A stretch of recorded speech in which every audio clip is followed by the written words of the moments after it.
சற்று முன் கிடைக்கப்பெற்ற மிக மிக முக்கியமான செய்தி ஒன்று வெளியாகியிருக்கு.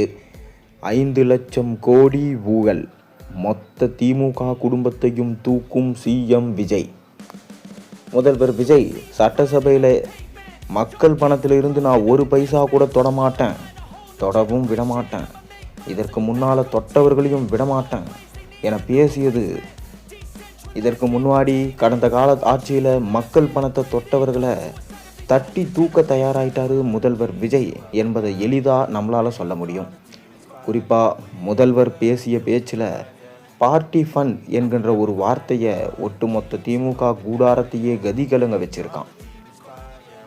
ஏற்கனவே முன்னாள் திமுக அமைச்சர் KN நேருவுக்கு சொந்தமான இடங்களில் நடைபெற்ற அமலாக்கத்துறை சோதனையில் சுமார் 1,200 கோடி ரூபாய் வரை பார்ட்டி ஃபண்ட் என்கின்ற பெயரில் அவர் வகித்த நகர்ப்புற வளர்ச்சித்துறை மற்றும் நகராட்சித்துறையில் நடந்த டெண்டரில் கண்டுபிடிக்கப்பட்டிருக்கு.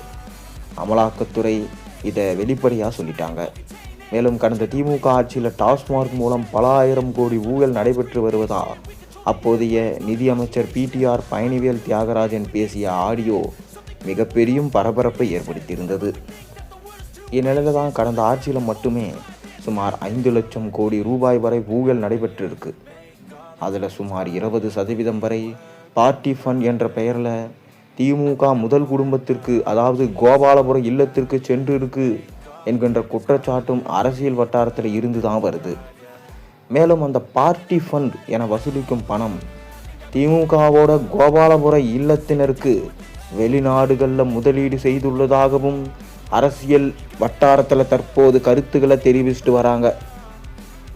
இந்த நிலையில தான் தாவேக ஆட்சிக்கு வந்து ஒரு மாதத்தில் கடந்த திமுக ஆட்சியில் பார்ட்டி ஃபண்ட் என்ற பெயரில் எவ்வளவு மோசடி நடந்திருக்கு என்கிற மொத்த டேட்டாவையும் முதல்வர் கைக்கு சென்றிருக்கிறதாகவும், இதில் அதிக அளவும் எதிர்க்கட்சி தலைவர் உதயநிதி ஸ்டாலின் நண்பர் ரத்தீஷ் பெயர் அடிபடுவதாகவும் சொல்லப்படுது. இப்படி மொத்த டேட்டாவையும் கையில் வைத்து கொண்டு முதல்வர் சட்டசபையில் அது என்னப்பா பார்ட்டி ஃபண்ட் என கேட்டதாகவும், இதை சுதாரித்து கொண்ட திமுக அடுத்து முதல்வர் விஜயை பேசவே விடாதபடி கூச்சலிட்டுட்டு சட்டசபையை விட்டு அதிரடியாக வெளியே போனாங்க.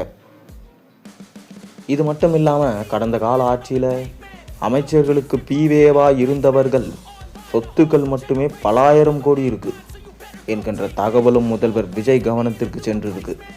இப்படி இருக்கையில் தான் வாயத்திறங்க சிஎம் என கூச்சலிட்டு சட்டசபைக்கு வந்த திமுகவினர் இனி வாயை திறக்காதீங்க சிஎம் என்று சொல்லும் வகையில் அமைஞ்சிருக்கு. திமுகவை சட்டசபையில் முதல்வர் விஜய் பந்தாடிய விஷயம்.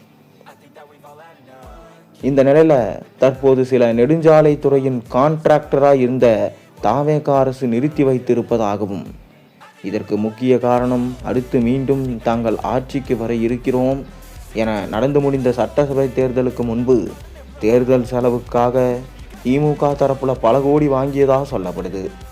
இதனாலேயே பல கான்ட்ராக்ட் தற்போதைய அரசு நிறுத்த காரணமாக இருக்குது. மேலும் கடந்த ஆட்சி காலத்தில் கனிம வளைத்துறை மூலமாக மட்டுமே சுமார் 5,000 கோடி வரை முறைகேடு நடந்திருக்கிறதா குற்றச்சாட்டும் எழுந்திருக்கு. மேலும் முன்னாள் திமுக அமைச்சர் KN நேரு மீது உள்ள அமலாக்கத்துறை சோதனை போன்றவற்றை தோண்டி எடுத்தாலே இந்த குற்றச்சாட்டுகள் அனைத்தும் திமுக முதல் குடும்பத்தை நோக்கி தான் செல்லும் என தற்போது சொல்லப்படுது. அந்த வகையில் இனி அடுத்தடுத்து தமிழக லஞ்ச ஒழிப்புத்துறை மூலமாக கடந்த கால திமுக ஆட்சியில் நடந்த ஊழல் குற்றச்சாட்டுகள் தொடர்பாக ஆதாரங்கள் திரட்டப்பட்டு வழக்கு பதிவு செய்ய முதல்வர் விஜய் உத்தரவிட்டிருக்கிறதாகவும், அதன்படி முதல் குடும்பத்தை மொத்தமாக தூக்க பக்காவாக முதல்வர் விஜய் காய்களை நகர்த்திட்டு வரார் என சொல்லப்படுது.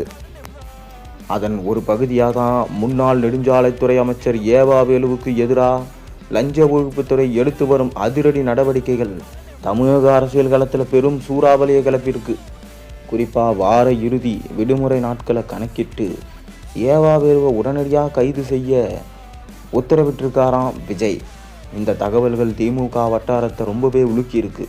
ஆனால் ஆளும் கட்சியான தமிழக வெற்றி கழகத்தின் இந்த அதிரடி ஆட்டம் இதோடு நின்றுவிட போவதில்லை. இதன் அடுத்த அலை மிக வீரியமாக இருக்க போகிறது என்று கோட்டை வட்டார தகவல்கள் கிடைச்சிருக்கு. தமிழக தாவேகா தலைவர் முதல்வர் விஜயின் அடுத்த இலக்கு திமுகவின் மிக முக்கிய தூணாகவும் முன்னாள் துணை முதலமைச்சருமான உதயநிதி ஸ்டாலினின் மிக நெருங்கிய வட்டாரம் மற்றும் அவரது நண்பர்கள்தான் என்று அரசியல் விமர்சகர்கள் மற்றும் உளவுத்துறை வட்டாரங்கள் தெரிவிக்கின்றாங்க. கோட்டையிலிருந்து கசியும் தகவல்களின்படி உதயநிதி ஸ்டாலினுடன் மிக நெருக்கமாக பழகிய அவரது தொழில் மற்றும் தனிப்பட்ட வட்டாரத்தை சேர்ந்த முக்கிய நபர்களின் முழு விவரங்களையும் கடந்த கால செயல்பாடுகளையும் தற்போதைய அரசு மிக தீவிரமாக திரட்டிட்டு வருதான். உதயநிதியின் நெருங்கிய நண்பர்கள் கடந்த கால ஆட்சியில் பல்வேறு துறைகள் பின்னணியில் இருந்து முக்கிய முடிவுகளை எடுத்ததாக கூறப்படும் ஆலோசகர்கள் மற்றும் திரைத்துறை விளையாட்டு மேம்பாட்டுத்துறை சார்ந்த முக்கிய புள்ளிகள் ஆகியோரையும் உள்ளடக்கிய ஒரு டாப் சீக்ரெட் பட்டியலை முதல்வர் விஜய் தலைமையிலான அரசு தயார் செய்து வருவதாக சொல்லப்படுது. கடந்த திமுக ஆட்சியில் விளையாட்டு மேம்பாட்டுத்துறை மற்றும் சிறப்பு திட்ட செயல்துறை போன்றவற்றில் நடைபெற்ற டெண்டர்கள், நிதி ஒதுக்கீடுகள் மற்றும் உதயநிதிக்கு நெருக்கமானவர்களின் நிறுவனங்களுக்கு கிடைத்த சலுகைகள் ஆகியவற்றை லஞ்ச ஒழிப்புத்துறை மற்றும் மாநில புலனாய்வு அமைப்புகள் ஏற்கனவே தூசி தட்டி அதில் உள்ள ஊழல்களை தோண்ட ஆரம்பிச்சிட்டாங்க. ஆளும் கட்சி தரப்பில் விசாரித்த போது இது அரசியல் பழிவாங்கும் நடவடிக்கை இல்லை என திட்டவட்டமாக சொல்லிட்டாங்க. கடந்த ஆட்சியில் மக்கள் பணத்தை முறைகேடாக பயன்படுத்தியவர்கள், அதிகார பலத்தை கொண்டு முறைகேடுகளில் ஈடுபட்டவர்கள் யாராக இருந்தாலும் அவர்கள் சட்டத்தின் முன் நிறுத்தப்படுவாங்க. ஏவாவேலுவின் மீதான நடவடிக்கை ஒரு ஆரம்பம்தான். அடுத்தடுத்து முறைகேடுகளில் தொடர்புடைய அனைவரின் முகமூடிகளும் கிழிக்கப்படும் என்று டிவிகே தரப்பு மிக உறுதியாக தெரிவிக்கிறது. குறிப்பாக உதயநிதி ஸ்டாலினின் நண்பர்கள் வசம் இருந்த சில முக்கிய தொழில்கள், ரியல் எஸ்டேட் நிறுவனங்கள் மற்றும் கடந்த 3 ஆண்டுகளில் அவர்கள் வாங்கிய சொத்து விவரங்கள் குறித்த ஆவணங்களை லஞ்ச ஒழிப்புத்துறை அதிகாரிகள் சேகரித்து வருவதாக தெரிகிறது. ஏவாவேலுவின் மீதான நடவடிக்கை முடிவுக்கு வந்ததும் அடுத்த சில வாரங்களில் உதயநிதியின் இந்த இன்னர் சர்க்கிள் மீதான லஞ்ச ஒழிப்பு சோதனைகள் மற்றும் கைது நடவடிக்கைகள் பாயக்கூடும் என்று எதிர்பார்க்கப்படுகிறது. திமுக தரப்போ தற்போதைய விஜய் அரசின் இந்த அடுத்தடுத்து அதிரடி பாய்ச்சல்களை தீவிரமாக கண்காணிச்சுட்டு வராங்க.